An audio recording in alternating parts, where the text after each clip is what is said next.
Depuis qu'on crée des films, soit environ depuis 1895, il a toujours été question de retranscrire la vie au plus près de la réalité. Ou du moins d'ancrer ses œuvres fictives dans la réalité du mieux possible. Que ce soit avec l'arrivée d'un train en gare de la Ciotat ou avec le dernier Doctor Strange, tous les films utilisent des procédés pour s'attacher le mieux possible au réel. Un de ces procédés consiste bien évidemment à avoir des dialogues réalistes. Et un film qui se veut populaire doit employer un langage populaire.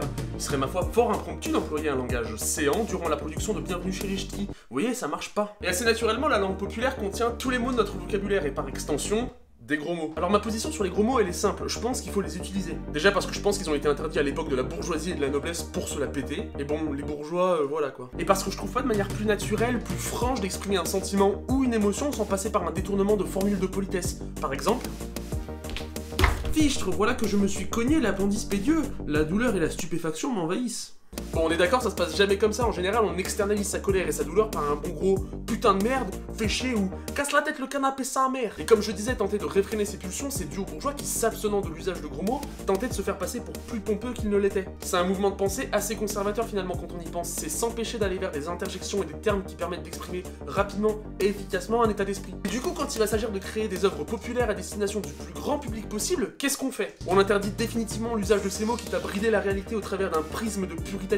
Ben non, c'est pas possible, il faut mieux s'organiser, mieux trier, mieux orienter le public, pour pas que des enfants qui, eux, ne mesurent pas l'impact de ces mots se retrouvent face à des dialogues et des termes qui les dépassent. Qu'en 1922 est créée la Motion Picture Association of America par la MGM, la Paramount et une association de propriétaires de cinéma. Et le but était de catégoriser les films pour que le public puisse être informé des éventuelles surprises qu'il pouvait y avoir dans tel ou tel film. Un des effets indirects de ce nouveau classement, ça a été une espèce d'autocensure de la part des sociétés de production qui voulaient pas voir leurs films censurés aux 2/3 du public. En fait, cette autocensure, je pense qu'elle était nécessaire parce qu'il vaut mieux être maître du contrôle qu'on s'impose plutôt que se voir imposer des règles et des consignes de la part de conservateurs qui ne comprennent ni les codes ni la culture du cinéma. Et surtout, fallait absolument pas ne rien faire parce que ça aurait donné lieu à des centaines de manifestations et des boycotts de salles de ciné, bref, tout le monde aurait perdu. Donc en 1922 est créé ce petit comité qui compte maintenant Netflix, Sony, Disney, Paramount, Universal... Bref, les gros bonnets de l'industrie. Mais vous allez me dire avec quels outils ces compagnies peuvent-elles classer ces œuvres? Je rappelle que l'objectif c'est de classer et répertorier dans le but de mieux orienter le public. Non, parce que je vois bien les petits malins qui ont vu l'épisode 3 de VHS sur la chaîne Manil B, d'ailleurs vous êtes les boss si vous avez la ref, mais c'est pas pareil, ici on cherche pas à noter le cinéma, on cherche à le classer. Et c'est donc en 1930 qu'est établi le code Hayes, et on doit son nom au sénateur William Hayes qui était républicain. Voilà, je rappelle que le parti républicain c'est un parti qui est plutôt à droite, conservateur et proche du milieu des affaires.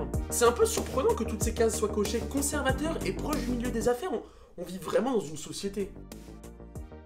Je vais pas parler du code Hayes ici, ce sera peut-être l'occasion d'en parler dans une autre vidéo, mais je pense qu'il était au moins pertinent de l'évoquer, parce qu'on va parler des choses qui découlent directement de ce code. Donc de ce code apparaît 5 catégories. Le rated J, donc tout public et toute personne autorisée. Le rated PG, donc certaines scènes peuvent heurter la sensibilité des enfants et un accord parental est souhaitable. Le rated PG-13, donc un accord parental est recommandé et le film est interdit aux moins de 13 ans. Le rated R, donc les enfants de moins de 17 ans doivent être accompagnés pour voir le film. Et le famoso rated X qui est interdit aux moins de 18 ans. Il y a aussi une catégorie de films non répertoriés, mais c'est un petit peu con parce que sans la petite pastille, les gens ne foncent pas voir ces films. Et l'appréciation est laissée aux gérants de ciné par exemple. Et c'est là que ça devient intéressant parce que pour passer d'un film tout public à un film déconseillé aux moins de 13 ans ou 17 ans, faut rajouter de la violence, de la drogue, etc. En fait c'est littéralement tout l'inverse d'un Disney. Donc tous les films sont rated J et plus l'histoire avance, plus il y a des éléments adultes, plus il ira vers la catégorie rated X. Et parmi la liste d'éléments qui peuvent vous faire passer instantanément de la liste PG à PG-13, il y a le mot fuck, genre une seule fois. Vous vous rendez compte, vous êtes là en train de regarder Harry Potter à l'école des sorciers, et d'un coup Harry lance à Malfoy « Eh, fuck you, sale nazi !»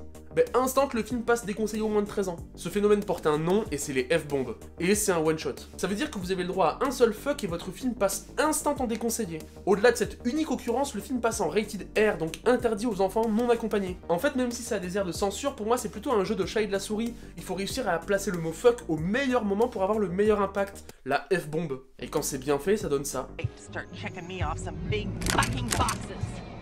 Attitude, poor. Performance, poor. Management skills, poor. Some loser gets his head blown off in the Metropolitan. Shut the fuck up! Donc ouais, perso, je trouve ça cool que les scénaristes aient droit à un Joker aussi rigolo, parce qu'il faut vraiment l'utiliser avec parcimonie. Bon, il y a des films qui sont absolument pas concernés, vous vous doutez bien que Le Loup de Wall Street avec ses 3 fucks par minute, bon bah là ça marche pas. Maintenant que vous êtes au courant de l'existence de ces petites bombes, je vous invite à les chercher dans les différents films que vous verrez, et je vous mets une petite compilation en description. Voilà, j'espère que vous aurez appris des trucs et je vous souhaite de passer une très belle journée. Salut.